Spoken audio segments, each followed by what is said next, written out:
three-wheel hub. It seemed to have a great many applications. On one occasion, Nobel said, "I get 300 new ideas every year. If only one of them can be developed, I'm satisfied." Nobel was very interested in literature. He bought and read the best books of the time. A couple of his favorite authors seem to have been the Norwegian writers Bjørnstjerne Bjørnson and Ibsen, but his library also included Strindberg, Victor Hugo, and many more. And naturally Bertha von Suttner's Down with Weapons. His copy of this book has been saved, and it has many underlinings and comments. He also had many books on adventure and scientific expeditions. Nobel himself wrote both plays and poetry.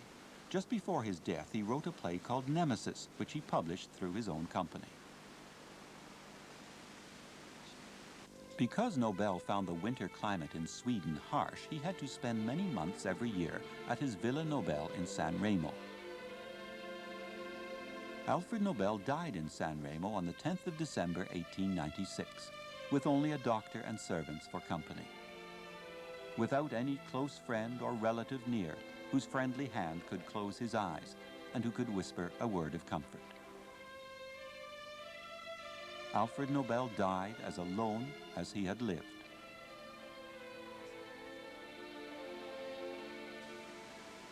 When his handwritten will was opened, it was hard to understand. His young colleague, Ragnar Solman, whom Nobel greatly trusted, was given responsibility for interpreting the meaning of the will. Many people had many opinions. Relatives who considered themselves legitimate heirs, and interested parties in different countries where Nobel had businesses wanted to preserve the investment in their country in the form of industries, shares, and so on.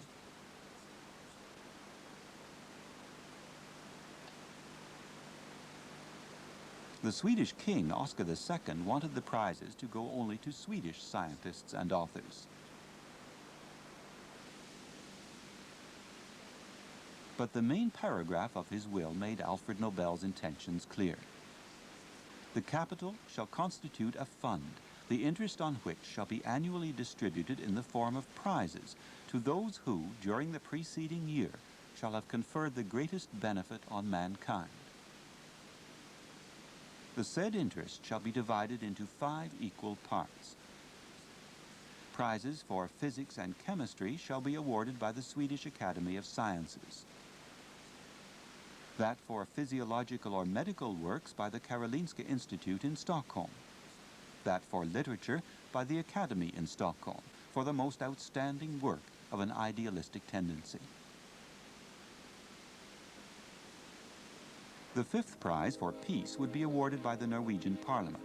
After the Swedish-Norwegian Union was dissolved in 1905, it was awarded by the Norwegian Nobel Committee to the person who has done the most or the best work for fraternity between nations, for the abolition or reduction of standing armies.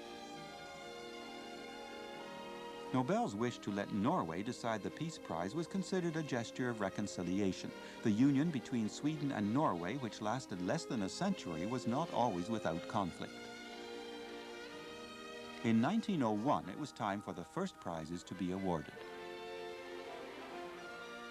Here, William Conrad Röntgen receives his prize in physics in the Old Academy of Music in Stockholm.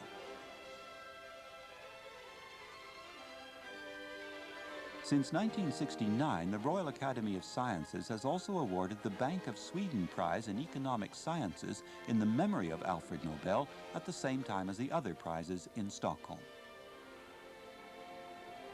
Alfred Nobel was very much an international figure. He was a scientist, poet, and playwright, and he fought for peace. The Nobel Prize has become a natural continuation of his life. Like Nobel, science, literature, and peace know no boundaries.